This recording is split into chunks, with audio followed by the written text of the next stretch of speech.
Hi everyone, here we've got HUAWEI MatePad T10s, and let me show you how to block a number on this device. So first of all, let's find and open the phone. Now let's tap on this three dots icon and choose blocked. Now let's choose the settings icon, and as you can see here we've got some options to customize. First of all, we have call block rules and message block rules, which appeared on the previous page, and that's why I didn't mention them. And under it we've got our blacklist.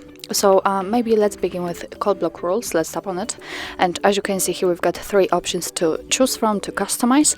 So you can decide if you want to block all incoming calls, unknown numbers, or private withheld numbers. So it's up to you how you want to set it. I think I will activate the unknown numbers, so simply tap on the switcher right here, and from now on all unknown numbers will be blocked.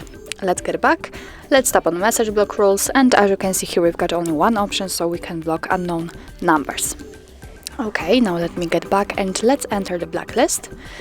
And as you can see here we've got our blacklist, which is empty right now.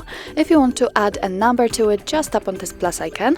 And as you can see here, you can add it manually, you can block prefix, you can add the number from contact list, call logs, or messages. And let me show you how to add it manually. So simply tap on the option, and as you can see now we can easily add the number, and tap on OK if you are ready. And as you can see, it immediately appears on our blacklist, so from now on you won't receive any incoming calls or text messages from that number. What's more, under the number we've got notified all blocked calls and blocked messages. If you want to unblock the number, just tap on it and hold it, and tap on the trash bin icon and make sure that it is marked.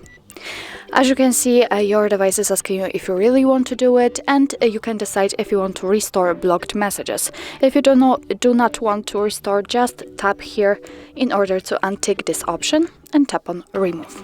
And as you can see, it immediately disappears from our blacklist, so it means that from now on you will receive all incoming calls and text messages from that number. Let's get back to the previous page, and here we've got also the keyword blacklist, which is a cool option because if you do not want to read messages with specific word, for example, I don't know, weather or lamp or I don't know, computer, whatever, then you can enter this keyword right here, and your device will block all messages which contain this keyword. So actually that's all. This is how to block a number in your HUAWEI MatePad T10s. Thank you so much for watching. I hope that this video was helpful, and if it was, please hit the subscribe button and leave the thumbs up.